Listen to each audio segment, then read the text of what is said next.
Rachel Watson smiled as she pulled my last winter coat from the closet, folding it neatly into a donation bag like she was doing me a favor. "You won't need these where you're going." "Janice," she said softly. I stood in the doorway watching her erase pieces of my life one hanger at a time. My son Daniel didn't say a word. The closet door shut with a quiet click, and then the doorbell rang. Rachel froze. I didn't. Because I already knew who was standing on the other side, and in that moment, everything she thought she had taken from me was about to slip through her fingers. If you've ever felt pushed out of your own life, share your story below. And don't forget to like and subscribe. You're not alone in this. I have lived in the same house in Columbus, Ohio for over 40 years. Every creak in the floorboards, every soft hum of the old refrigerator, every patch of sunlight that slipped through the living room window at exactly 4 p.m, I knew them all like old friends. This house wasn't just a place. It was a timeline of my life. My husband Walter and I bought it when we were barely scraping by. Back then, the paint was peeling, the roof leaked during storms, and the kitchen cabinets looked like they had survived 3 different decades, and not in a charming way. But we made it ours, slowly, patiently. Walter used to say, "A home isn't built in a day, Janice. It's built in moments," and we had plenty of those. Sunday breakfasts, where Daniel would sit at the table swinging his little legs impatient for pancakes. Christmas mornings with wrapping paper scattered everywhere and laughter echoing down the hallway. Quiet nights when Walter and I would sit on the porch, not saying much, just listening to the cicadas and feeling like that was enough. When Walter passed away 5 years ago, the house felt too big, too quiet, but I refused to leave, because leaving would have felt like losing him all over again. Daniel insisted on visiting more often after the funeral. At first, I thought it was out of love, and maybe it was at least in the beginning. He would come by with groceries, fix things around the house, sit with me in the evenings. He tried. We both did. Then Rachel came into his life. I still remember the first time I met her. It was a Sunday afternoon. Daniel brought her over without much warning, his voice a little too casual when he said, "Mom, this is Rachel." She was beautiful in that polished, effortless way. Perfect hair, perfect posture, perfect smile, the kind of woman who made you feel like you should have ironed your blouse twice instead of once. "Mrs. Watson," she said warmly, extending her hand, "I've heard so much about you." Her voice was smooth, practiced, but her eyes, they were observant, calculating even, like she wasn't just meeting me, she was assessing everything. I told myself I was imagining things. After all, she was kind. She complimented my cooking, offered to help clear the table, laughed at Walter's old jokes like she'd known him for years. Daniel looked happy, really happy in a way I hadn't seen since before his father got sick, and that mattered to me. They got married less than a year later. It was a small ceremony, tasteful and elegant, very Rachel. Everything was coordinated down to the last detail. Even the flowers seemed like they had been trained to behave. I remember standing there watching my son say his vows, truly hoping that this woman would bring him the kind of peace I couldn't give him anymore. A few months after the wedding, Daniel sat me down at the kitchen table. "Mom," he said gently, "we've been thinking." That was the first time I felt it, that small, almost invisible shift. "We want to move in with you," Rachel added quickly, her tone sweet. "Just for a while. It'll be easier for everyone. Easier." That word hung in the air like something unfinished. I hesitated. Not because I didn't want them there, but because something about the way Rachel said it didn't feel like a request. It felt like a decision. Still, I agreed, because Daniel was my son, and because part of me believed that having them close would fill the emptiness Walter left behind. The first few weeks were fine. Rachel brought in new furniture, just a few upgrades she called them. Sleeker, more modern pieces that didn't quite match the warmth of the old house. She reorganized the kitchen labeling jars and rearranging cabinets so everything looked like it belonged in a magazine. "It'll make things more efficient," she said with a smile. I nodded even when I couldn't find my own teacups anymore. Then she moved on to the living room. Walter's recliner, the one he used every evening, was suddenly too worn and replaced with a minimalist chair that looked like it had never known comfort. Our family photos packed into a box. I thought we could declutter a little, Rachel explained, create a more open space. I remember holding one of those frames in my hands, a picture of Daniel at age 6, missing his front tooth and grinning like the world belonged to him. Maybe we could leave a few out, I suggested quietly. Rachel tilted her head, still smiling. Of course. Just not too many. It can feel overwhelming. Overwhelming. My own memories. Daniel didn't say anything. That was when I started noticing it, the way he deferred to her. The way his opinions seemed to bend around hers like they were trying to fit into the same shape. Small things at first, then bigger ones. Dinner times changed. Grocery lists changed. Even the way the house felt changed. I began to feel like a guest in my own home. One evening, I found Rachel standing in the hallway studying the walls. I was thinking she said when she noticed me we could repaint this whole area. Something lighter, more modern. It's always been this color, I replied gently. She smiled. Exactly. It was never said harshly, never outright disrespectful, but it was constant, persistent, like a slow tide wearing down the edges of something that used to feel solid. And Daniel, he kept choosing peace over truth. Mom, it's just paint. Mom, it's just furniture. Mom, it's not a big deal. But it was. Because it wasn't just paint. It wasn't just furniture. It was my life being quietly rewritten, one small change at a time. And the worst part, I let it happen. I told myself it was temporary, that things would settle, that Rachel would eventually understand what this house meant to me. But deep down, there was a part of me that had already started to feel it, that subtle, creeping realization that I wasn't being included in decisions anymore. I was being managed, adjusted, prepared, like something that needed to be moved out of the way. I just didn't know how far she was willing to go. Not yet. It didn't happen all at once. That's the thing people don't always understand about losing control of your own life.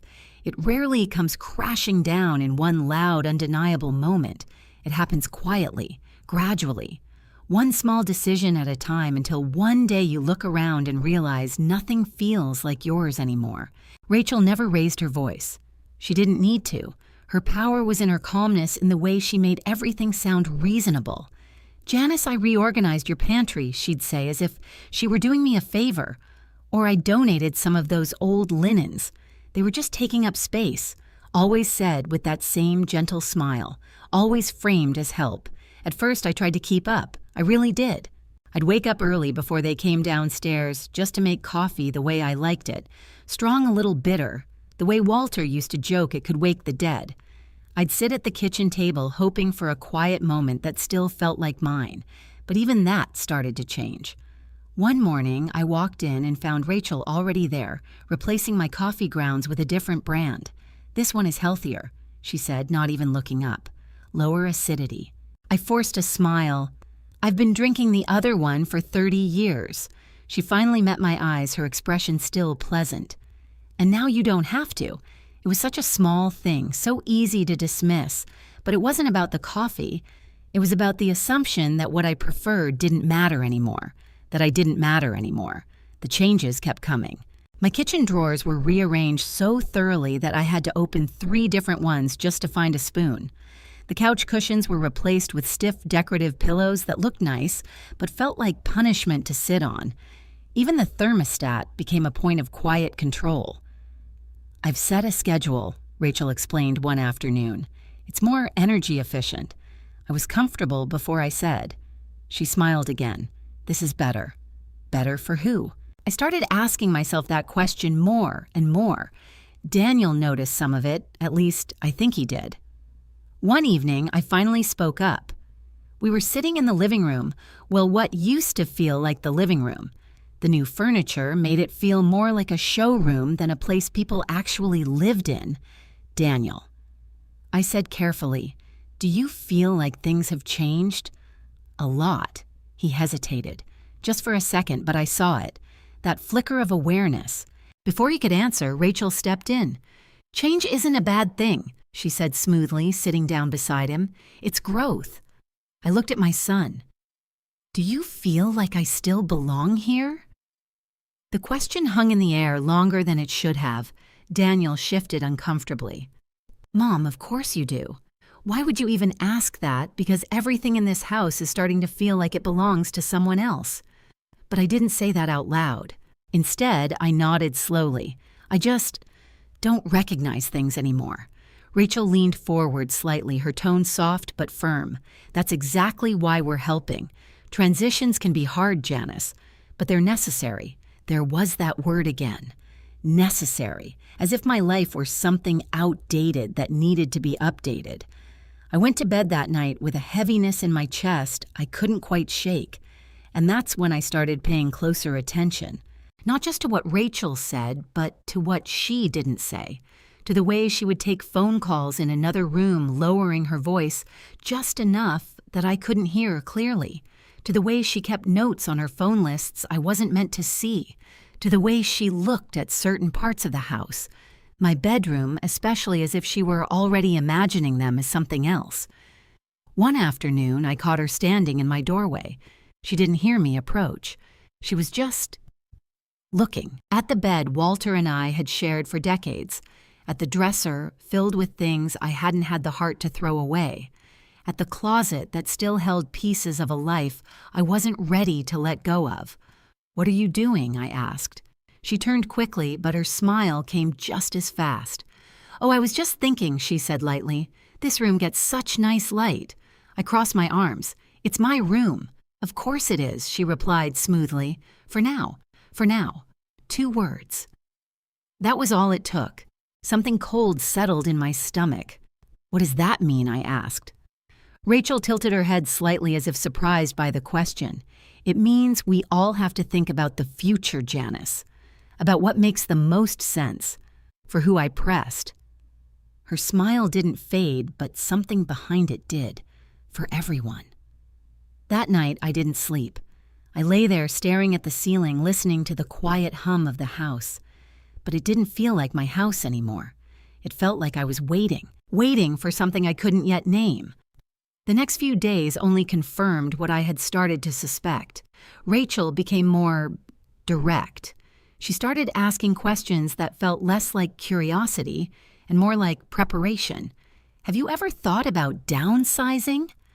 There are some really lovely senior communities nearby. You wouldn't have to worry about maintenance anymore. Each suggestion wrapped in concern, each one landing like a quiet blow. I tried to brush it off. I told myself I was overthinking, until the moment that changed everything. It happened on a Tuesday afternoon. I had been in the hallway heading back from the laundry room when I heard Rachel's voice. Soft, careful. She was on the phone. I froze just before turning the corner. I just need to finalize the timeline she was saying. Yes, sooner would be better. My heart started to pound. Timeline. For the transition, she continued. We don't want to delay too long. There was a pause. Then she lowered her voice even further, but not enough. Yes. Once she's settled, we can start discussing the next steps. Possibly selling, depending on the market. Selling. The word hit me like a shockwave. She wasn't just planning to move me. She was planning what came after, what happened to my home once I was gone. I stood there completely still, my hand pressed against the wall for support. And Daniel. The voice on the other end must have asked. Rachel let out a small, confident laugh. He'll come around. He always does. Something inside me shifted then. Not loudly, not dramatically, but deeply. Because in that moment, I understood something I hadn't wanted to see before. This wasn't kindness. This wasn't help. This was strategy. And I was at the center of it. I quietly stepped back, careful not to make a sound, my mind racing. Rachel thought she had everything under control. She thought I was unaware, unprepared, weak. But she was wrong. She just didn't know it yet. I didn't confront her, not that day, not the next one either. If there was one thing life had taught me through years of marriage, motherhood, and quiet endurance, it was this. You don't walk into a storm blind. You wait, you watch, and you learn where the wind is really coming from. So I stayed quiet. But I stopped being unaware. From that moment on, I began to see everything differently, not just what Rachel did, but how Daniel responded to it. And that hurt more than anything, because Rachel's intentions were becoming clearer by the day. But Daniel's, those were harder to face. He was my son, the little boy who used to run into my arms after school, who once cried because he thought I might leave him when I went grocery shopping without him. Now he barely looked at me when Rachel spoke. It was subtle at first. A shift in posture, a hesitation before answering me, a quick glance toward Rachel before agreeing or disagreeing with anything I said, like he needed her approval, like his loyalty had been redirected. One evening, I decided I couldn't stay silent any longer. We were in the kitchen, Rachel upstairs, talking on the phone again. Daniel was standing at the counter, scrolling through his phone, his shoulders slightly hunched, like he was trying to make himself smaller.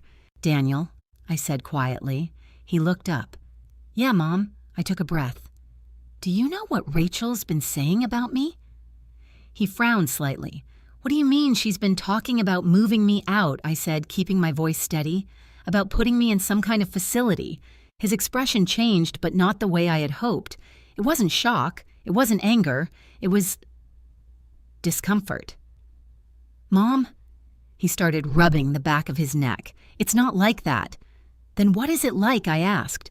He sighed, setting his phone down. "She's just worried about you, about your safety, about the house being too much for you to manage.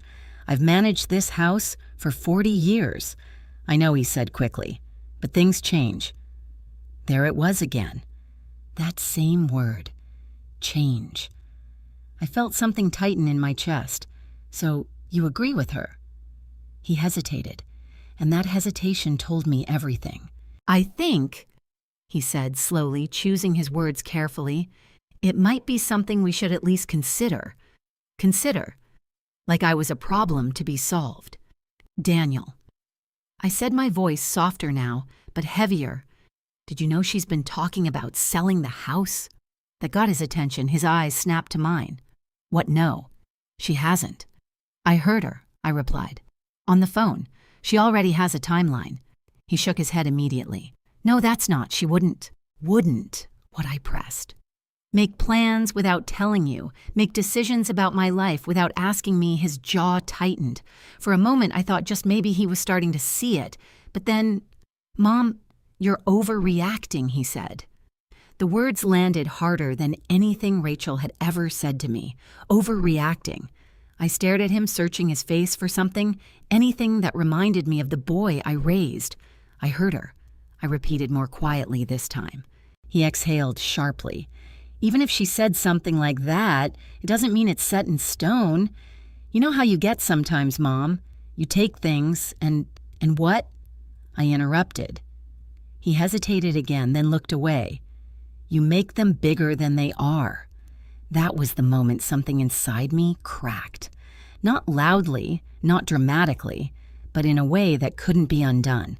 Because it wasn't just that he didn't believe me, it was that he didn't trust me. And maybe, just maybe, he didn't respect me anymore either. "I see," I said slowly. He shifted uncomfortably. "I'm just trying to be realistic." "Realistic," I repeated. I nodded once more to myself, then to him. "Let me ask you something, Daniel." I continued, my voice calm in a way that surprised even me. "When did my home stop being mine?" He blinked. When did I become someone you needed to manage?" I asked. "When did my opinions become optional?" "That's not fair," he said quickly. "We're just trying to help you." "Help me," I echoed. I gestured around the kitchen. "By changing everything I've ever known, by deciding where I should live without asking me, by talking about my future like I'm not even in the room."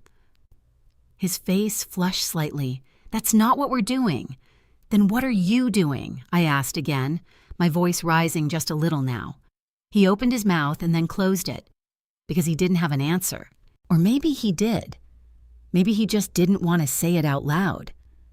At that moment, Rachel's footsteps echoed softly on the stairs. She appeared in the doorway a second later, her expression composed, as always. "What's going on?" she asked, her gaze moving between us. "Nothing," Daniel said quickly. I didn't say anything. I just looked at her, really looked at her. And for the first time, I didn't see the polite, helpful daughter-in-law she pretended to be. I saw the calculation, the quiet confidence, the certainty that she was in control. Rachel met my gaze and smiled, that same smile, warm on the surface, cold underneath. "Janice," she said gently, "I hope Daniel didn't upset you." I let out a soft breath. "No," I replied, "he didn't. Not anymore." She stepped further into the room, her posture relaxed. "We were just talking earlier about some options that might make things easier for you. There's that word again," I said.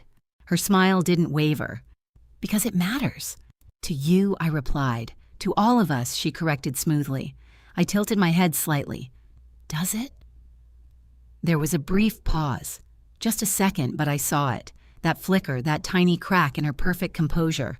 And then it was gone. "Of course it does," she said. Daniel shifted beside her, clearly uncomfortable. "Maybe we should just drop this for now." "Yes," Rachel agreed easily. "No need to rush anything." Rush. I almost laughed, because everything about what she was doing felt rushed, just carefully disguised. I nodded slowly. "You're right." They both looked at me, surprised. "We shouldn't rush," I continued. "These things take time." Rachel's eyes narrowed just slightly, not enough for Daniel to notice, but I saw it. "Oh," she said lightly, "I'm glad you see it that way." "I do," I replied, and for the first time since all of this started, I meant something very different than what she thought. Because while Rachel believed she was guiding the pace, I had just decided to change the game entirely, quietly, carefully, and on my terms. She just didn't know it yet. After that conversation, something inside me settled, not into peace, but into clarity. For days I had been reacting, trying to make sense of things, trying to hold on to what was slipping away. But now, for the first time, I wasn't guessing anymore. I knew. Rachel wasn't helping me. She was preparing to remove me. And Daniel. Whether he realized it or not, he was helping her do it. So I stopped asking questions out loud, and I started paying attention in silence. It's amazing what people reveal when they think you've accepted your place. Rachel became more open, not in what she said directly, but in how freely she moved through the house, how confidently she spoke when she thought I wasn't listening. Her phone calls became less guarded. Her lists grew longer. Her tone, sharper when she wasn't performing for Daniel. One afternoon, I sat quietly in the living room pretending to read a book while she spoke on the phone in the kitchen. "I just need confirmation," she said. "Yes." Within the next 2 weeks would be ideal. 2 weeks. My fingers tightened around the edge of the page. "Yes, she's adjusting." Rachel continued, her voice smooth but clipped. "It's better if we don't drag it out. Transitions are harder the longer you wait." Transitions. There it was again.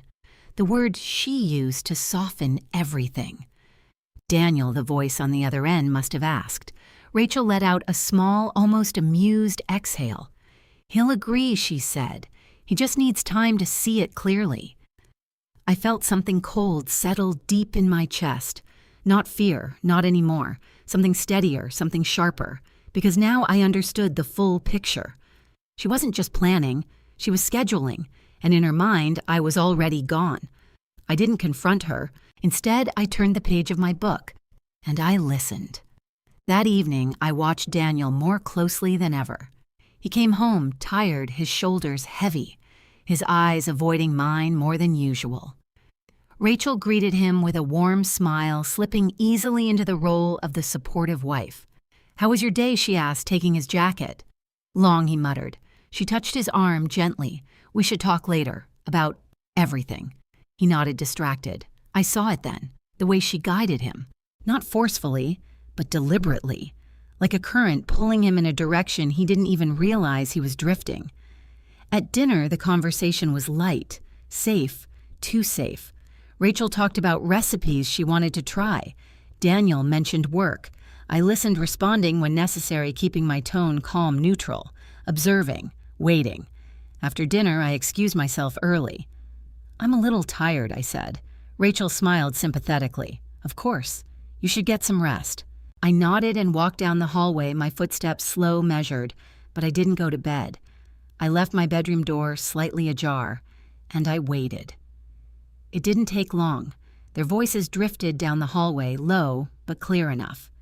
"She's not going to agree easily," Daniel said. Rachel's response was immediate. "She doesn't have to." Silence. Then Rachel. Her tone softened, but only slightly. "Daniel, we've talked about this. It's not safe for her to be here alone long term." "She's not alone," he said. "She will be," Rachel replied. "Eventually." I closed my eyes briefly, letting the words settle. "She's still capable," Daniel added, though there was less conviction in his voice now. "For now," Rachel said again. Those two words, "for now." It was her favorite phrase, a way to turn certainty into something temporary until it wasn't. "And the house?" Daniel asked quietly. There was a pause. Then Rachel spoke, her voice lower. "We can't ignore the value, Daniel. You know that." My breath caught. There it was. No more pretending, no more gentle language, just the truth. "I'm not comfortable talking about that yet," he said. "You don't have to be," Rachel replied smoothly. "That's why I'm thinking ahead. Planning, positioning. And your mom." She continued, her voice softer now, almost persuasive. "She deserves to be somewhere she's taken care of properly, somewhere designed for her needs. Designed, managed, controlled. And what happens here?" Daniel asked. Rachel didn't hesitate. "We make smart decisions." I didn't need her to say more. I already knew what she meant. I stepped away from the door, my heart steady in a way that surprised me, because the fear I had felt before was gone. In its place was something else, something stronger. They thought I was fragile. They thought I was unaware. They thought they had time. But they were wrong. The next morning, I woke up earlier than usual. The house was quiet, still wrapped in that early dawn silence I had always loved. For a moment, I stood in the hallway looking around, at the walls, at the furniture, at the space that had held my entire life, and I realized something. They were trying to take control of my future, but they didn't understand one very important thing. My past wasn't something they could erase, and my future wasn't something they could decide. Not yet. I walked into the kitchen and made my coffee my way, strong, bitter, familiar. And as I sat at the table holding that warm mug in my hands, I made a decision. I wasn't going to argue with Rachel.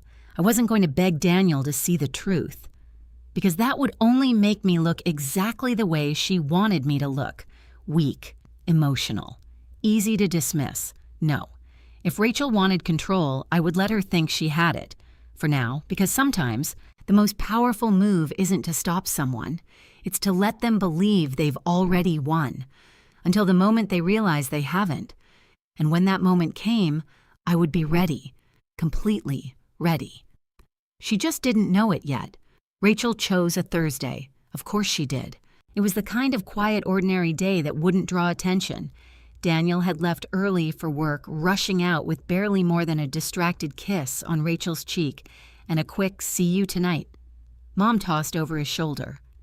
The house felt still after he left, too still. I was in the kitchen when Rachel walked in, already dressed, already prepared, her posture straight, her expression calm in that way that always meant she had already decided how the day would go. "Janice," she said lightly, "I thought today would be a good day to go through some of your things." There it was. No hesitation, no pretending anymore. I took a slow sip of my coffee. "My things," she smiled. "Just your closet. It's a bit full, and since we're moving forward with everything, it makes sense to start organizing. Moving forward, as if I had agreed to anything, but I didn't argue. Not anymore." I set my mug down carefully. "If you think that's best." For just a second, something flickered across her face. Surprise. It was gone, almost instantly replaced by that same composed confidence. "I do." "Then go ahead," I said. And I meant it, not because I accepted it, but because I needed her to. Rachel nodded, satisfied, and turned toward the hallway. I followed, but slowly, deliberately stopping just outside my bedroom door. She didn't ask me to come in. She didn't need me there, because in her mind, this wasn't a conversation. It was a process, a step already approved. I leaned lightly against the wall as she opened the closet doors. For a moment, she simply looked inside, at the rows of clothes, some new, most old, dresses I had worn to anniversaries, coats Walter had once helped me choose, sweaters that still carried the faintest memory of winters long past. My life, hanging quietly waiting to be lived again. Rachel reached in and pulled out the first piece, a navy coat I hadn't worn in years, but had never been able to part with. "This is lovely," she said casually, "but you won't need something this heavy where you're going." There it was again. Where you're going. She folded it neatly and placed it into a large bag already sitting open on the bed. Not a box, not a storage container, a donation bag. I said nothing. She continued. One hanger at a time, one piece at a time. Each movement calm, efficient, final. Every so often she would comment softly, almost conversationally. "This one's outdated. You have too many of these. This doesn't really suit you anymore." Not cruel, not openly, but cutting, all the same. I watched her from the doorway, my hands resting loosely at my sides. Inside, something twisted, not just from what she was doing, but from how easily she was doing it. Like she had already removed me from the equation. Like I wasn't standing right there. At one point, she held up a soft cream sweater one Walter had given me years ago, wrapped clumsily in paper because he never quite mastered the art of neat edges. "Oh," she said, "this one's worn." Before she could move, I spoke. "Leave that one." She paused, just for a second, then turned slightly toward me, the sweater still in her hands. "It's a bit old, Janice," she said gently. "You deserve better." I met her eyes. I deserved to choose. Another pause. Longer this time. The air shifted, subtle but undeniable.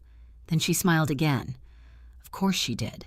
Of course," she said smoothly, placing the sweater back on its hanger. A small victory. But not really, because she didn't need to win every piece. She only needed to win the outcome, and she believed she already had. She went back to sorting. The pile on the bed grew larger. Shoes, jackets, dresses, memories reduced to categories. Keep, discard, unnecessary. At some point, she started humming softly to herself, a quiet, content sound. That was what unsettled me the most. Not the actions, but the satisfaction. When she reached the final section of the closet, she stepped back slightly, surveying her work. "There," she said almost to herself. "That's much better. Much better." My closet, once full layered with years of life, now looked sparse, controlled, temporary. Rachel turned to me, her expression warm. "You'll feel lighter," she said, "once everything's settled." I didn't respond because there was nothing left to say. She closed the closet doors slowly, deliberately, as if sealing something, and in that moment the doorbell rang, sharp, unexpected, cutting through the silence like a crack in glass. Rachel froze, her body stilled mid-motion, her hand still resting lightly against the closet door. She frowned slightly. "Are you expecting someone?" I shook my head. "No," I said calmly, but I was already walking down the hallway because I knew exactly who it was. Behind me, I heard Rachel's footsteps follow quicker, now less composed. Something in her tone when she spoke again had changed, just slightly. "What is this about?" she asked. I didn't answer. I reached the front door, my hand steady as I turned the knob, and when I opened it, there they were. Mr. Harold Green, standing tall despite his age, a leather folder tucked neatly under his arm, and beside him Miss Laura Bennett, composed and professional, holding a slim briefcase. Rachel stopped behind me. I didn't need to turn to know the expression on her face, confusion, uncertainty. For the first time, "A crack in control," Mrs. Watson, Harold said warmly. "Good morning." "Good morning, Harold," I replied. Rachel stepped forward slightly. "What's going on?" I turned then, slowly, and met her eyes. For the first time since she stepped into my home, I smiled. Not politely, not uncertainly, but knowingly. "You wanted to move forward," I said gently. Her expression tightened. While I continued stepping aside to let them in, so did I. And just like that, everything she thought she had carefully arranged was about to come undone. Rachel didn't move right away. She stood just inside the hallway, her body angled toward the front door, her eyes shifting between me and the two people I had just welcomed into the house. For the first time since she arrived here months ago, she didn't look in control. "Janice," she said carefully, her voice still soft but no longer effortless. "Who are they?" I stepped aside fully, allowing Harold and Miss Bennet to enter. "You'll want to hear this," I replied calmly. Harold gave me a small, reassuring nod as he walked in his polished shoes, clicking lightly against the hardwood floor. He had aged since the last time I'd seen him in person, more silver in his hair, a deeper line in his brow, but his presence hadn't changed. Steady, grounded, certain. Miss Bennet followed just behind him, her posture straight, her expression professional but observant. She took in the house quickly, her eyes lingering for a brief moment on the donation bag still sitting in my bedroom doorway down the hall. Nothing escaped her. Rachel crossed her arms slightly, her smile returning but thinner now. "This is a bit unexpected," she said. Harold turned toward her politely. "Good morning. I'm Harold Green." "I know who you are," Rachel replied quickly, then softened her tone. "Daniel has mentioned you." Of course he had. Harold had been part of this family longer than Rachel had even known Daniel existed. "And this is Miss Laura Bennet," he added. Rachel nodded, her eyes narrowing just a fraction. "From the bank." "Yes," Miss Bennet confirmed. Rachel's gaze flicked to me, sharp, calculating again. But now there was something else underneath it, unease. "What is this about?" she asked. I met her eyes without hesitation. "It's about the house," I said simply. Silence. Heavy. Immediate. Rachel's posture stiffened, though she tried to mask it with a small, controlled breath. "Daniel isn't home," she said. "Maybe this should wait until... it can't." Harold interrupted gently but firmly. That caught her off guard. I saw it. That subtle shift again, the one she couldn't quite hide. Rachel straightened. "I don't think it's appropriate to have this conversation without him." I stepped forward, then my voice calm but unmistakably clear. "It's my house, Rachel." The words settled into the room like something solid, unmovable. Her eyes locked onto mine, and for the first time, she didn't smile. Harold cleared his throat slightly. "Perhaps we should sit." Without waiting for permission, he moved toward the living room. My living room. Rachel hesitated, just for a moment, then followed, because she didn't have another choice. We all sat. Harold placed his leather folder on the coffee table, opening it with careful precision. Miss Bennet set her briefcase beside her, her hands folded neatly in her lap.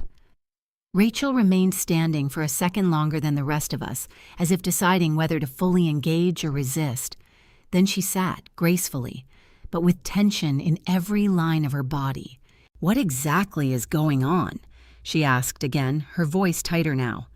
I folded my hands in my lap. "This," I said quietly, "is something I should have made clear a long time ago." Rachel's eyes flickered just briefly to the folder in front of Harold, and I knew.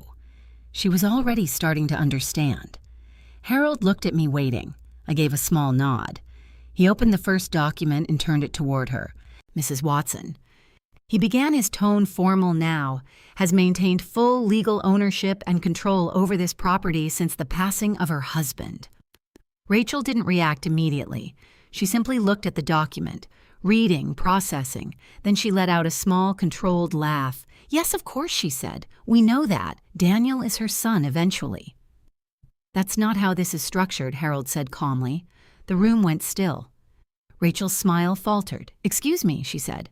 Harold adjusted the paper slightly, tapping a specific section. "Several years ago, Mrs. Watson established a living trust," he explained. "This property and several associated financial assets were transferred into that trust." Rachel's gaze snapped to mine. Sharp, accusing, but I didn't look away. "What does that mean?" She asked, her voice quieter now. Miss Bennet spoke this time. "It means," she said evenly, "that the property is protected. It cannot be sold, transferred, or reassigned without Mrs. Watson's explicit authorization." Rachel's fingers tightened against the arm of her chair. "But Daniel," she started. is not a controlling party in this trust, Harold finished. Silence. Complete. Rachel blinked once, twice, as if the words hadn't quite landed yet. That's not possible, she said. It is, I replied. Her head turned toward me slowly. You didn't tell him, she asked. I didn't need to, I said. Her eyes searched my face, desperate now for something she could use. Some weakness, some uncertainty, but there was none left. Why, she demanded. The question came out sharper than anything she had said before. Finally, the mask slipping. I leaned back slightly, my voice steady. Because I wanted to believe that my son loved me, I said. Not what I could give him. That hit. I saw it. Not just in Rachel, but in the silence that followed. You let us think she started, then stopped herself. Yes, I said softly. I did. Her breathing had changed now. Faster, less controlled, and the house, she asked, pushing forward again, clinging to something? It remains exactly where it is, Harold said. Under Mrs. Watson's authority, and if she... Rachel hesitated, choosing her words carefully now. Decides to move, I smiled faintly. A small, quiet thing. The trust outlines that as well, Miss Bennet replied. No changes to residency can be enforced without her consent. Rachel stared at her, then back at me. And in that moment, everything shifted. All the quiet confidence she had built over months started to crack. You knew, she said slowly. I nodded. I did, and you let me. Her voice broke just slightly, then steadied again. You let me make all those plans. I held her gaze. Yes. The room felt different now, heavier, but clearer. Rachel leaned back in her chair, her hands clasping together tightly. For the first time since she walked into my life, she had no script, no control, no advantage, and she knew it. Because the truth, the real truth, was finally in the room, and it wasn't on her side. For a long moment, no one spoke. The silence wasn't empty. It was thick, heavy, filled with everything Rachel hadn't prepared for. I watched her carefully. The way her fingers tightened around each other, the way her shoulders, once so relaxed, now held tension like a wire pulled too tight. The way her eyes kept moving, not randomly but searching, looking for an angle, a way out, a way back into control. That was the thing about people like Rachel. They didn't fall apart. They recalculated. Finally, she exhaled slowly and straightened in her seat. All right, she said, her voice measured again, though no longer effortless. Then let's be clear about something. Harold remained calm, his expression unchanged. Rachel turned fully toward me. This doesn't change the reality of your situation, Janice. There it was. Not an apology, not even a retreat, just a shift in strategy. I tilted my head slightly. And what reality is that? Her lips curved into a faint smile, but it didn't reach her eyes. That you're aging, she said plainly. That this house is too much for you to handle on your own. That sooner or later something will happen and you won't be able to manage it. Blunt, calculated, stripped of the softness she usually wrapped her words in. Behind me, I heard Miss Bennet shift slightly, but she didn't interrupt. Rachel continued gaining momentum. This isn't about control, she said. It's about practicality, about planning ahead instead of waiting for a crisis. I let her speak. I let her finish. Because now, I wanted to hear everything she was willing to reveal. You can keep the house, she added. Legally, that's fine. But what happens when you can't keep up with it anymore? When something breaks? When you get sick? When I've already thought about all of that, I said quietly. Her words stopped mid-air. She blinked. Just once. Then she narrowed her eyes slightly. Have you? Yes. The calmness in my voice unsettled her more than any argument would have. I could see it. Because she had expected resistance, emotion, not certainty. I've had years to think about it, I continued. Long before you ever stepped into this house. Rachel leaned forward slightly. Then why didn't you say anything? I held her gaze. Because you never asked. That landed harder than anything else I had said so far. Her lips parted, but no words came out. For the first time, she looked caught. Not defeated, not yet, but exposed. You assumed I added gently. You made plans. You decided what was best for me without ever stopping to consider that I might have already made those decisions myself. Rachel sat back slowly, her composure slipping just a fraction. "That's not fair," she said. "No," I replied. "It's accurate." Silence again, but this time it felt different, less uncertain, more final. Rachel glanced toward Harold, then Miss Bennet, as if hoping one of them might shift the conversation. They didn't, because this wasn't about legalities anymore. This was about truth, and she knew it. "So what now?" she asked finally. The question was simple, but beneath it there was something else. A challenge. I folded my hands together. "Now," I said, "we stop pretending." Her eyes sharpened. "What does that mean?" "It means," I continued, "that we're honest about what's been happening in this house." Rachel let out a quiet breath. "I've been honest." I almost smiled. "No," I said, "you've been careful." That struck a nerve. "I've been trying to help." She snapped the edge in her voice, finally breaking through. "By deciding my future without me," I asked calmly. "By preparing for what's inevitable," she shot back. "Inevitable," I repeated. Her jaw tightened. "You won't be able to live here forever, Janice." "No," I agreed, "I won't." That seemed to surprise her, just enough to slow her down. "But that doesn't mean you get to decide when I stop," I added. Rachel stared at me, searching again. Always searching. "But someone has to," she said quietly. "No," I replied. "They don't." That was when something shifted again. Not in Rachel, in me. Because for months I had been reacting, adjusting, trying to hold on to something that was slipping. But now, I wasn't holding on anymore. I was standing, firm, clear, unmovable. Rachel must have seen it, because for the first time she didn't immediately respond. Instead, she looked at me differently, not as someone she could manage, not as someone she could guide, but as someone she might have underestimated. "That's not how the real world works," she said finally, though her voice lacked its usual confidence. I tilted my head slightly. "No," I said softly, "it's just not how your version of it works." That was when the front door opened. The sound echoed through the house, cutting through the tension like a blade. Footsteps followed, familiar ones. "Daniel." "Hello," his voice called out. Mom Rachel's head turned sharply toward the hallway. Her eyes widened just slightly.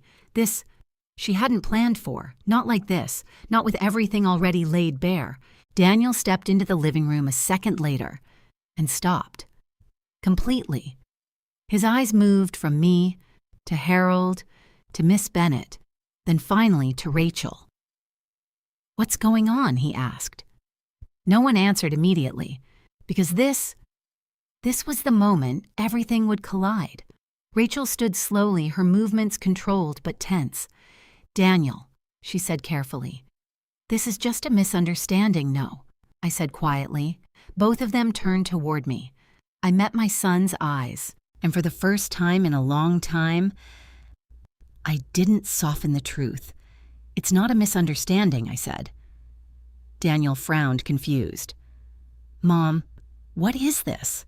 I gestured lightly toward the documents on the table. "It's about the house," I said. His gaze dropped to the papers, then back to me. "What about it?" I held his eyes and let the silence stretch just long enough for the weight of the moment to settle.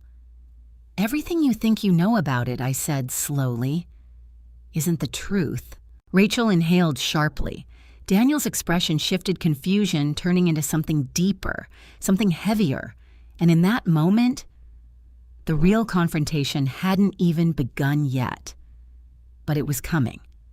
And this time, no one was in control of how it would end. Daniel stood frozen in the doorway, his eyes moving between us like he was trying to piece together a puzzle he hadn't realized he was part of. "What do you mean that's not the truth?" he asked, his voice tight with confusion. I didn't answer right away. Not because I didn't have the words, but because I needed him to feel this moment, to understand that what was about to be said wasn't just information, it was a reckoning. Harold shifted slightly in his seat and turned one of the documents toward Daniel. Perhaps it's best if you see this directly, he said calmly. Daniel stepped forward slowly, almost cautiously, like he was approaching something that might break if he moved too quickly. Rachel remained standing beside him, her posture rigid now, her usual composure barely holding together. "What is this?" Daniel asked, picking up the paper. "It's the trust agreement your mother established," Harold replied. Daniel frowned. "Trust what trust?" I watched his face carefully, every flicker, every shift, because this was the moment I had been waiting for. "The one I set up after your father passed," I said quietly. Daniel's eyes snapped to mine. "You never told me about this." "No," I replied. "I didn't." "Why not?" he demanded. Before I could answer, Rachel stepped in. "What matters is what it says," she said quickly. "Daniel, you should read. I am reading." He cut her off, his voice sharper than I had heard in a long time. That surprised her. I saw it. She took a small step back, just enough to reassess. Daniel's eyes moved across the document, his brow furrowing deeper with every line. "What does this mean?" he asked, pointing at a section. "It says the house is protected." Miss Bennett leaned forward slightly. "It means the property is held within the trust. It cannot be sold, transferred, or modified without your mother's direct authorization." Daniel blinked. "But eventually it becomes mine, right?" There was a pause, a careful one. Harold spoke next, not automatically. The words landed like a weight. Daniel looked up again, his confusion turning into something else now, something sharper. "What do you mean, not automatically?" "It means," Harold continued, "that the terms of the trust outline specific conditions for any future transfer of ownership. Until those conditions are met, your mother retains full control." Daniel's gaze flicked to me again. "You still control everything, yes," I said simply. He shook his head slightly, like he was trying to make sense of something that no longer fit, but Rachel said he started, then stopped. Slowly, deliberately, he turned toward his wife. Rachel's face had changed. Not dramatically, but enough. The softness was gone. The certainty had cracks. "Rachel," he said, his voice quieter now, but heavier. "What did you mean when you said we needed to plan for selling the house?" She didn't answer right away. Of course she didn't. She was thinking, calculating, repositioning. "I meant what I've always said," she replied carefully, "that we should be prepared for the future." Daniel stared at her. "That's not what I heard," he said. The room went still. Rachel's jaw tightened just slightly. "You're taking this out of context." "No," he said more firmly now. "I'm asking you a direct question." I watched him closely. This wasn't the same man who had brushed me off in the kitchen days ago.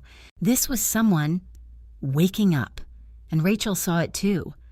"I was thinking ahead," she said, her tone sharpening just a fraction, "about what makes the most sense for all of us." "For all of us," Daniel repeated. "Yes." He let out a quiet breath, running a hand through his hair. "And deciding that Mom should be moved out without even talking to her, that's part of making sense." Rachel's eyes flickered. "There's no point in waiting until it becomes urgent," she said. "You know that." Daniel shook his head slowly. "No," he said. "I don't." Silence. A different kind this time. Not heavy, not uncertain, but shifting. Rachel stepped closer to him, lowering her voice. "Daniel," she said, "you're reacting emotionally right now." I almost laughed, because that was exactly what she had accused me of before. And now the roles had reversed. "I'm reacting to what I'm hearing," he replied. "You're misunderstanding." "No." He interrupted again, more firmly this time. "I'm finally understanding." That hit. Hard. Rachel's composure slipped just enough for it to show. "This is not what you think," she said. "Then what is it?" he asked. She hesitated. And that hesitation was louder than anything she could have said. Daniel looked at her for a long moment, then slowly turned back toward me. "You knew about all of this?" he asked. "Yes. And you didn't tell me no." He swallowed, his expression tightening. Why I held his gaze. "Because I needed to see something," I said. "What I took a breath. Whether you saw me as your mother," I said quietly, or as something you needed to manage. The words hung in the air. Daniel didn't respond right away, but I saw it. That moment when the truth settles in, when it stops being something you can argue with and becomes something you have to face. He started, then stopped, because he couldn't finish that sentence honestly. Rachel stepped in again, her voice more urgent now. "This isn't fair," she said. "You're putting him in an impossible position." "No," I replied calmly. "I'm putting him in a real one." She turned toward me, frustration finally breaking through. "You let this happen," she said. "You stayed quiet. You let everything build." "Yes," I said. She blinked, thrown off again. "Yes," I repeated. "I did." "Why?" she demanded. I leaned forward slightly, my voice steady. "Because I needed the truth to show itself," I said, without interference, without excuses. Rachel stared at me, and for the first time, she looked uncertain, not just about the situation, but about me. Daniel exhaled slowly, his shoulders sinking just a little. This is a lot," he said. "It is," I agreed. He looked down at the document again, then back at Rachel, then finally back at me, and in his eyes. For the first time in a long time, I saw something return. Not certainty, not yet, but awareness. And that was enough. Because now, he couldn't pretend he didn't see it. Not anymore. The room felt smaller somehow, not physically but emotionally, like the walls themselves were closing in, forcing everything that had been hidden into the open. Daniel stood in the center of it all, still holding the document, but no longer really reading it. His mind was somewhere else now, replaying conversations, moments, decisions he had made without questioning. I could see it in his face. That slow, painful unraveling of certainty. Rachel saw it too, and she moved quickly. "Daniel," she said, stepping closer, her voice softer again, but urgent, now threaded with something new. Not calm, not control, fear. "You're letting this spiral," she continued. "This isn't what it looks like." He didn't look at her. "What does it look like, Rachel?" he asked quietly. She hesitated just for a fraction of a second, but it was enough. "It looks like we were trying to make a responsible plan," she said, her tone sharpening slightly. "A plan that your mother clearly didn't agree with, but that doesn't make it wrong." I tilted my head slightly. There it was again. Not apology, just justification. Daniel let out a slow breath and finally turned toward her. "You were going to move her out without telling me," he said. "No," Rachel replied quickly. "I was going to talk to you once everything was clearer." "Clearer," he repeated. "Yes," she said. "Once I had all the information, once I knew what options were realistic, and deciding she needed to go to a facility was part of that," he interrupted. Rachel's jaw tightened. "It's not a punishment," she said. "It's a solution to what he asked." "To the reality that she can't live here forever?" Rachel snapped. The words came out harder this time, sharper, unfiltered, and once they were out, they couldn't be taken back. Daniel went still, completely still. "That's what you think this is about?" he asked slowly. Rachel frowned, thrown off by the tone in his voice. "Of course it is." "No," he said, one word. But it carried weight now. "It's not," he continued, "because if it were, you would have talked to me. You would have talked to her." Rachel's expression shifted, frustration rising to the surface. "I was trying to avoid unnecessary conflict," she said. Daniel let out a quiet, humorless laugh. "By creating a bigger one." She crossed her arms, her posture tightening. "You're twisting this." "No," he said again. "I'm finally seeing it." That hit her harder than anything else, because it meant she had lost control of the narrative, and Rachel Watson didn't like losing control. "You're letting her manipulate you," she said, her voice low now, almost cutting. The room froze. Daniel blinked, stunned. "Excuse me." Rachel gestured toward me. "She set this up. She waited. She watched. She brought them here at the exact moment it would have the biggest impact." "Yes," I said calmly. Both of them turned toward me. "Yes," I repeated. "I did." Rachel stared at me, caught off guard again. "Because you were already making decisions about my life," I continued. "Without me. That's not," she started. That's exactly what it is, Daniel said, his voice firm now. Rachel turned back to him, disbelief flashing across her face. "You're siding with her?" she asked. He shook his head slowly. "I'm not siding with anyone. I'm looking at what actually happened. And what actually happened," she pressed, "is that we were trying to prepare for something inevitable." Daniel stepped back slightly, creating space between them. "No," he said. "What actually happened is that you decided something and then built everything around it until it felt inevitable." Silence. Rachel's lips parted, but no words came out. Because she knew. He was right, and for the first time, he knew it too. "I trusted you," Daniel continued, his voice quieter now but heavier. "I trusted that you were looking out for both of us." "I was," she insisted. "Then why didn't you tell me everything he asked?" She hesitated, and that hesitation was enough. Daniel looked down briefly, then back up at her. "That's what I thought he said." Rachel took a step toward him. "Daniel, listen to me, no." He interrupted, stepping back again. "You listen." That stopped her, completely. "I've been defending you," he said. To her, to myself. I kept telling myself that this was all coming from a good place. It was, she said quickly. "Then why does it feel like you were planning something behind my back?" he asked. Rachel's composure cracked. "Just enough. I was trying to protect our future," she said, her voice rising slightly now. By deciding hers, he shot back. Another silence, this one sharper, more dangerous, because now there was no room left to hide. Rachel looked at him for a long moment, and then something shifted. Not into softness, not into regret, but into something colder, more direct. "Fine," she said. The word landed flat, heavy. "If you want the truth," she continued, "then here it is." Daniel didn't move, didn't speak.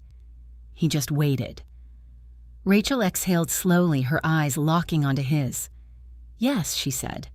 "I was planning ahead. Yes, I thought it would be better if your mother moved out sooner rather than later. And yes," she added, her voice steady, "now stripped of all pretense, I was thinking about what we could do with the house afterward." The words hung in the air. Unavoidable, unfiltered, final. Daniel stared at her, like he didn't recognize the person standing in front of him. "You were going to sell it," he said. It wasn't a question. Rachel didn't answer right away. Then, yes, just one word. But it changed everything. Because now, there was nothing left to explain away. Nothing left to soften. Just the truth, raw, clear, and impossible to ignore. Daniel let out a slow breath, his shoulders dropping slightly, not in relief, but in realization. "I didn't know you," he said quietly. Rachel flinched, just slightly. "I did this for us," she said. "No," he replied, and this time there was no hesitation at all. "You did this for you." Silence fell again, but this time, it wasn't uncertain. It wasn't waiting. It was the kind of silence that comes after something breaks and doesn't go back together the same way. No one moved, not immediately. The truth had already done what it needed to do. It had settled into the room, into our bones, into the spaces between words, where excuses used to live. Rachel stood there. Her arms no longer crossed her posture, no longer composed. For the first time since she had entered my life, she looked unguarded. Not soft, but exposed. Daniel, on the other hand, looked like someone who had just woken up in a place he didn't recognize. And I knew that feeling, because I had been living it for months. "I didn't know you," he repeated, quieter this time. Rachel's lips parted, but nothing came out right away. She was thinking again, trying to recover something, anything that could still be salvaged. "Daniel," she said finally, her voice softer now but different, not polished, not practiced. "You're acting like I betrayed you." He let out a breath that sounded almost like disbelief. "You did," he said. "I was trying to build something for us," she insisted. "A future, stability, security." At whose expense, he asked. The question landed harder than any accusation. Rachel hesitated, and that hesitation said everything. Daniel shook his head, slowly running a hand through his hair again. "I stood there," he said, gesturing vaguely toward the hallway, "and told my own mother she was overreacting. My chest tightened slightly at the memory, but I didn't interrupt. This wasn't my moment to speak. This was his. I told her she was making things bigger than they were. He continued, his voice heavier now, that she was imagining things. He looked at me briefly, and in that glance there was something new. Not just awareness. Regret. I didn't imagine anything I said gently. He nodded once, swallowing hard. I know. Rachel stepped forward again, her voice more urgent now. Daniel, you're focusing on the wrong part of this, she said. Yes, I should have told you more. Yes, I should have included you earlier. But the plan itself was to remove my mother from her home. He interrupted. It was to protect her, Rachel shot back. No, he said firmly. It was to control the situation. Rachel's expression hardened again. Control isn't always a bad thing, she said. That stopped him. Completely. What he asked. She took a breath as if deciding there was no point in softening anything anymore. Someone has to take responsibility, she said. Someone has to make the hard decisions. You've always avoided that, Daniel. The words were sharp, personal, and they hit their target. Daniel flinched just slightly, but he didn't step back. I trusted you to help me make those decisions, he said.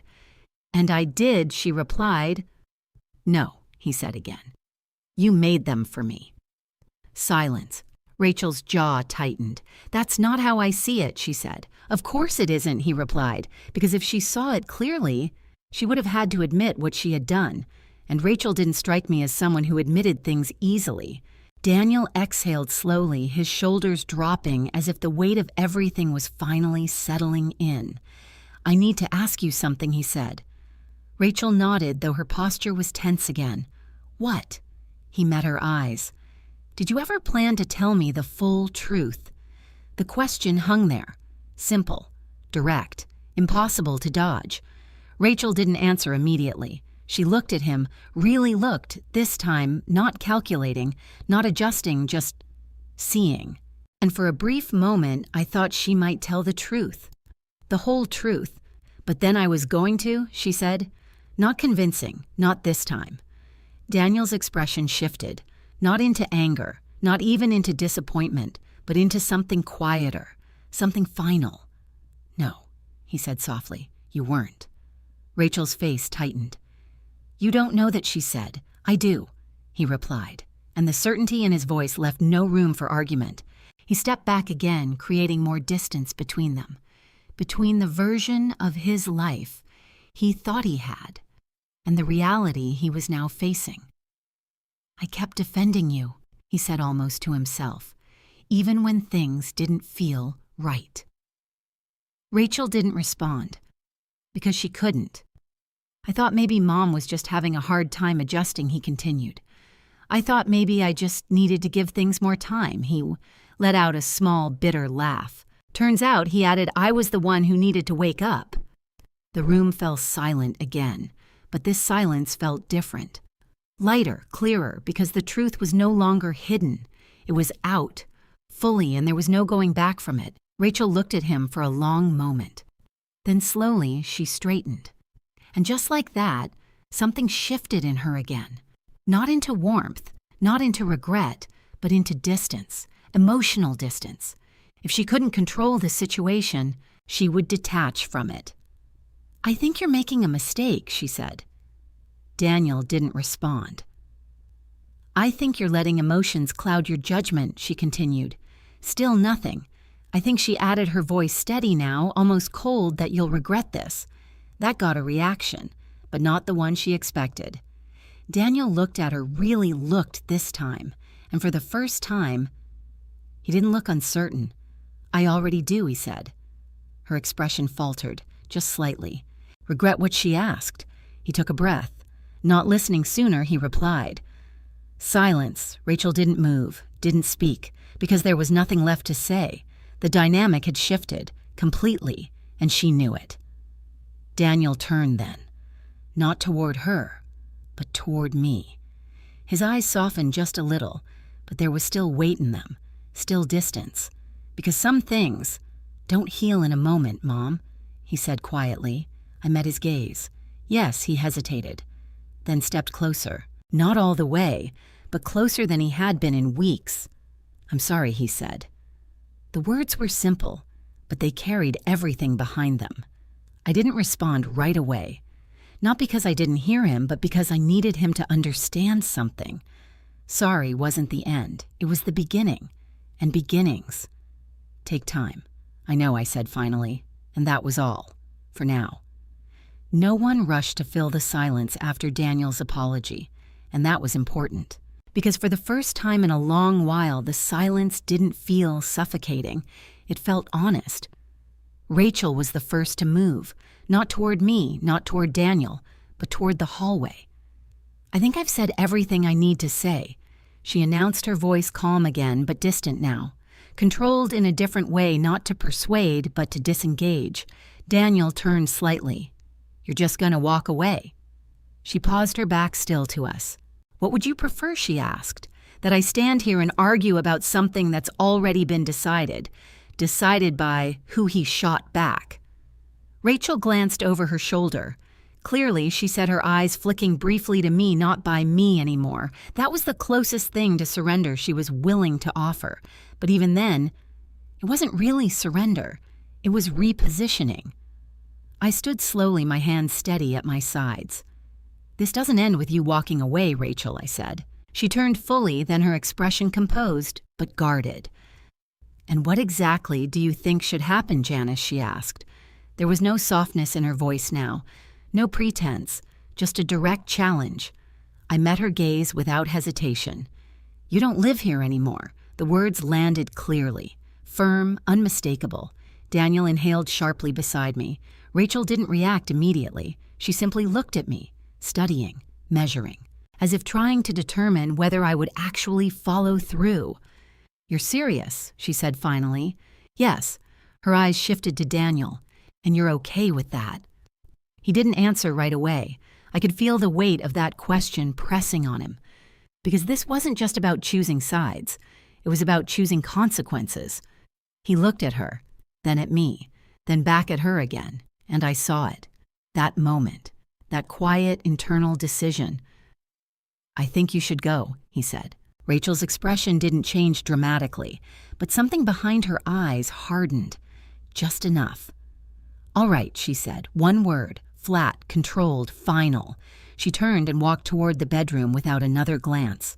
Her steps were steady, deliberate, not rushed, not frantic, because even now, she refused to appear shaken. But I knew better. We all did. Daniel stood there for a moment, staring after her, as if part of him expected her to turn back, to say something, to undo what had just happened. She didn't. I heard drawers opening, closet doors sliding, the quiet, familiar sounds of someone packing. Only this time, it wasn't my life being sorted into bags. It was hers. Daniel exhaled slowly, rubbing his face with both hands. "I can't believe this," he muttered. "Yes, you can," I said gently. He dropped his hands, looking at me. "I should have seen it," he admitted. "Maybe," I replied, "but you didn't." He nodded once, accepting it, not arguing. That was new. "I just kept thinking everything would settle," he said, "that we just needed time." "Time doesn't fix everything," I said quietly. He gave a small, tired smile. "Yeah, I'm starting to see that." We stood there in silence for a moment. Not uncomfortable, just real. "I need to ask you something," he said after a while. "All right. Do you want me to leave too?" The question caught me off guard, not because I hadn't considered it, but because he had. I studied his face, the uncertainty, the guilt, the quiet hope that maybe, just maybe, he hadn't gone too far. "That depends," I said. He nodded slowly. "On what?" "On whether you understand what just happened," I replied. He frowned slightly. "I do." "Do you?" I asked. He hesitated, and that hesitation told me he was still working through it, which was honest, and honesty mattered more than quick answers. "I know I messed up," he said. "I know I should have listened to you. I know I let things go too far. That's part of it," I said. "What's the rest?" I took a breath. "The rest," I said, "is whether you still see this as your home, or as something you were waiting to take over." He blinked. The question landed deeper than he expected. I never thought of it like that, he said. But you acted like it, I replied. He looked down and didn't argue. That mattered. Mom, he started, then stopped. I waited. I don't want to lose you, he said finally. The words were simple, but they carried something real, something that hadn't been there before. Not clearly, not honestly. I stepped a little closer, not all the way, but enough. You don't lose people all at once, I said. You lose them in pieces, moments, choices. He swallowed hard. I know, he said. And sometimes, I continued, you don't even realize what you've lost until it's already gone. Silence again. But this time, it wasn't heavy. It was reflective. I don't want that, he said quietly. Then don't repeat it. I replied. Upstairs, a drawer slammed, a sharper sound this time. Rachel was no longer being careful. Daniel glanced toward the ceiling, then back at me. I'll talk to her, he said. No, I said. He frowned. Why not? Because this isn't something you can fix for her, I replied. And it's not something she's asking you to fix. He looked like he wanted to argue, but didn't. Because deep down, he knew I was right. A few minutes later, Rachel came back downstairs, 2 suitcases in hand, one over her shoulder. She moved quickly now, efficient, focused, but there was no mistaking the tension in her movements. She stopped near the front door, setting one of the suitcases down. For a moment, no one spoke. Then she turned. Her eyes met mine first, then Daniel's. This isn't over, she said, not loudly, not dramatically, but with quiet certainty. I held her gaze. No, I agreed, it isn't. Because endings like this don't come all at once. They unfold in time. Rachel picked up her suitcase again. Then she walked out the door, and this time, no one stopped her. The house felt different the moment the door closed behind Rachel. Not quieter, not immediately, but lighter. Like something that had been pressing down on every room, every surface, every breath I took, had finally been lifted. Daniel stood near the doorway for a long moment, staring at the space where she had just been, as if he expected her to come back, to say something else, to undo everything that had just happened. She didn't.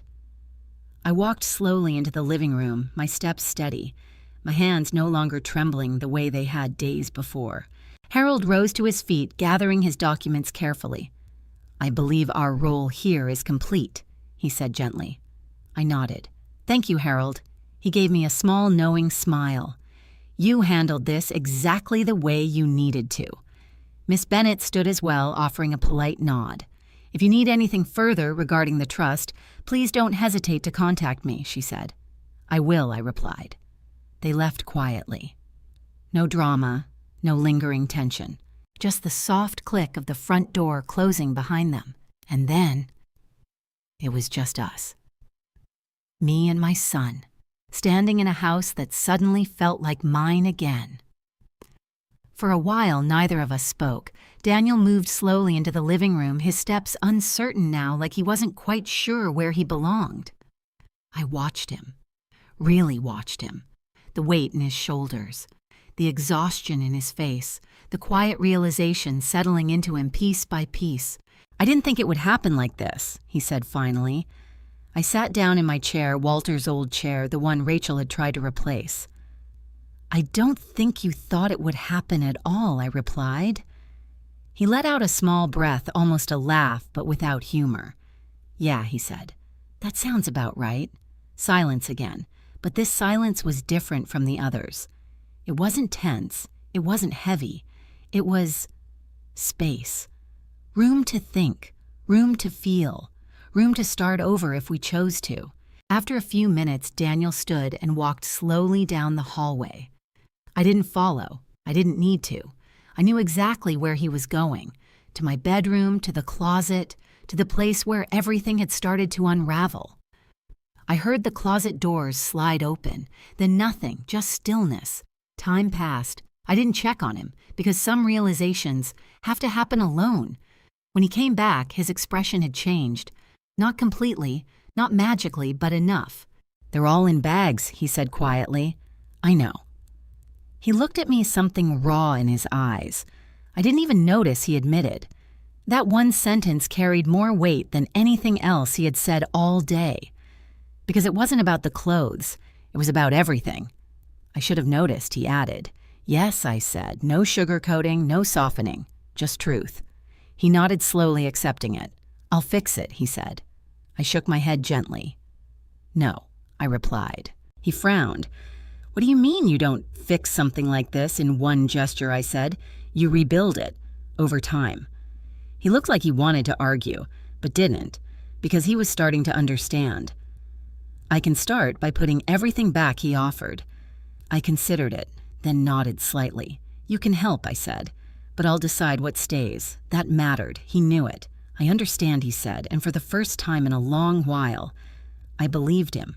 We walked down the hallway together, not side by side, but close enough to feel the shift between us. The bedroom still looked like a stranger's version of my life. The closet half empty. The bed covered in bags, remnants of something that had almost been taken. Daniel stepped inside slowly, like he was entering a place he didn't deserve to be. I'm sorry, he said again, softer this time. I didn't respond, not because I didn't hear him, but because apologies had to grow into something more. He picked up one of the bags and opened it, carefully, like the contents mattered, like they always should have.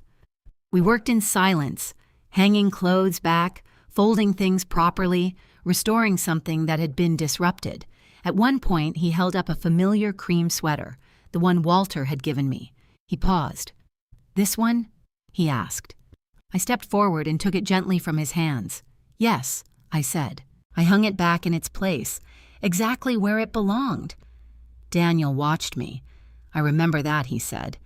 Your father couldn't wrap gifts to save his life, I replied. A small smile touched his lips. Yeah, he said, I remember. And just like that, for a brief moment, something warm returned. Not fully, not completely, but enough to remind us both that it was still there, buried, waiting. As we finished, the closet slowly began to look like itself again.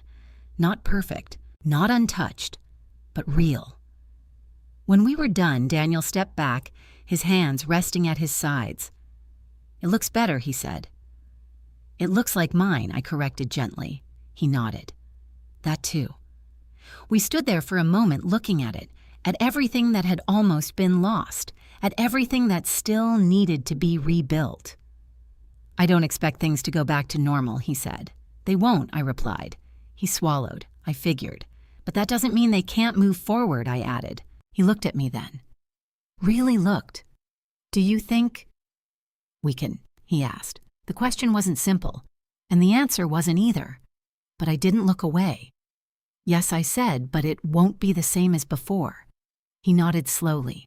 I understand. And this time, he meant it. Because now he had seen what happens when you stop paying attention, when you stop listening, when you let someone else decide what matters, and some lessons. Stay with you, whether you want them to or not. The house didn't go back to normal, not the next day, not the next week, and honestly, I didn't want it to. Because normal had been the very thing that allowed everything to slip so quietly out of place. Instead, what settled in was something different, something slower, more deliberate, more honest. Daniel stayed, but not in the way he had before. He didn't move through the house like it belonged to him anymore. He didn't make decisions without asking. He didn't assume. He paused. He listened. And sometimes he waited. It was a start, not a solution, but a start. A few days after Rachel left, I found him in the kitchen early in the morning, standing in front of the coffee maker like it was some kind of puzzle. You're using the wrong one, I said from the doorway. He turned slightly startled, then gave a small, sheepish smile. I figured that out about 30 seconds ago, he admitted. I walked in, taking the bag of coffee from his hand. This one, I said, setting it aside, is mine. He nodded. Right, the stronger one. The one I've always used, I corrected gently. He didn't argue. I remember he said, I made the coffee the way I always had, measured, familiar. And as the scent filled the kitchen, something inside me settled just a little more. We sat at the table together, not talking much, but not avoiding each other either. That mattered. I've been thinking, Daniel said after a while. That can be dangerous, I replied lightly. He let out a small laugh. Yeah, he said. I'm starting to realize that. He grew quiet again, then looked at me. I should have asked more questions, he said, not just about the house, about everything. Yes, I said simply. He nodded, accepting it. I kept telling myself I was keeping the peace, he continued, but I wasn't. I was just avoiding conflict. Peace and silence aren't the same thing, I said. He looked down at his coffee. I know that now. We sat there for a moment, the morning light filtering through the window, casting familiar patterns across the table. This house, he said slowly, it always felt like something stable, something that wouldn't change. It did change, I replied. He looked up. Yeah, he said. I just didn't notice when it started. That's how it usually happens, I said. Not all at once, not loudly, just gradually, until it's too late to pretend it didn't happen. I don't want to be that person again, he said. What person, I asked. The one who doesn't see what's right in front of him, he replied. I studied him for a moment. There was sincerity there, but also uncertainty. Because knowing what you don't want to be isn't the same as knowing who you are. That takes time, I said. I know, he replied. I just don't want to waste it. Neither did I. Later that afternoon, he came to find me in the living room. I called Rachel, he said. I looked up from the book in my lap, and he hesitated. She's staying with a friend for now, he said. She doesn't think she did anything wrong. I nodded once. I didn't expect her to. He sat down across from me, leaning forward slightly. She wants to talk, he added. And you, I asked. He ran a hand over his face. I don't know, he admitted. That was honest. And honesty was better than certainty built on nothing. What do you feel, I asked. He thought about it. For a while. Confused, he said finally. Angry, disappointed. Not just at her, at myself. That's normal, I said. It doesn't feel normal, he replied. It rarely does, I said. He let out a small breath. I keep replaying everything he said. Every conversation. Every moment where I should have said something and didn't. That's part of learning, I replied. It feels like punishment, he said. Sometimes it is, I said gently, but not forever. He looked at me then. Do you think I should talk to her? The question wasn't really about Rachel. It was about direction, about what came next. That depends, I said. On what? On whether you're looking for answers, or just trying to feel less guilty, I replied. He frowned slightly. I don't know, he said. Then wait, I said. He blinked. Wait, yes, I replied, until you do know. He leaned back, considering that. That makes sense, he said after a moment. Most things do, I replied, when you're not rushing to fix them. He gave a small, thoughtful nod. The sun had started to dip lower by then, the light in the room softening. For a moment we sat in silence again, but this time, it didn't feel like distance. It felt like space, the kind you give someone when you're not trying to control the outcome. Mom, he said quietly. Yes, thank you for not kicking me out, too. I looked at him carefully. That wasn't an easy decision, I said. I know, and it's not a permanent one, I added. He nodded immediately. I understand, that mattered too, because forgiveness wasn't a free pass. It was a boundary, one that had to be respected. I'm willing to rebuild, I said, but I won't go back to what things were. I don't want that either, he said. And for the first time, I believed him without hesitation, because now he wasn't speaking from comfort. He was speaking from understanding, and that changes everything. As the evening settled in, the house felt quieter again, but not empty. Not like it had after Walter passed. This quiet felt steady, earned. Like something that had been broken had finally stopped pretending it was whole and had begun slowly, honestly, to heal. The house didn't feel empty anymore. That was the first thing I noticed in the weeks that followed. Not silent in the way it had been after Walter passed, not tense the way it had been when Rachel filled every room with quiet control, just still, balanced. Like it had finally exhaled. Daniel stayed, but carefully. He didn't slip back into old habits. He didn't assume anything about the space about me, about what came next. He asked before moving things. He listened before speaking. And sometimes, more often than before, he simply sat with me in the evenings, not trying to fix anything, not trying to fill the silence, just present. It wasn't perfect, but it was honest. And honesty, I had learned, was worth more than comfort built on illusion. One afternoon, about 3 weeks after everything had unfolded, I found myself standing in front of my closet again. The same closet Rachel had emptied, the same space that had once felt like it was being erased. Now it looked like mine again. Not just because the clothes were back where they belonged, but because I had reclaimed something deeper. My voice, my choice, my place. I ran my hand along the hangers, slowly pausing when I reached the cream sweater Walter had given me years ago. I smiled, not out of nostalgia alone, but out of recognition. I hadn't lost everything. I hadn't been pushed out. I had almost let it happen. But I didn't. Behind me, I heard a soft knock on the doorframe. "Hey," Daniel said. I turned slightly. "Hey." He stepped inside, hesitating just a little. "I was thinking of heading out for a bit," he said. "There's something I need to do." I studied him for a moment. "Rachel," I asked. He nodded. "Yeah." I didn't respond right away. Not because I disapproved, but because I wanted to be sure he understood why he was going. "I'm not going to fix anything," he said, quickly reading my silence. "I just need to say what I should have said before. That mattered, more than any promise." "All right," I said. He let out a small breath, relieved but still tense. "I don't know how it's going to go," he admitted. "You don't need to," I replied. He nodded slowly. "I'll be back later," he said. "I'll be here," I answered. Of course I would be. This was my home, not something temporary, not something waiting to be passed on. Mine. After he left, I walked through the house slowly, the living room, the kitchen, the hallway where everything had started to change, and then eventually back to the front door. I stood there for a moment, my hand resting lightly on the knob, thinking about how close I had come to losing all of this, not because someone forced me out, but because I had almost allowed myself to be convinced that I no longer belonged, that I was too old, too much, too inconvenient.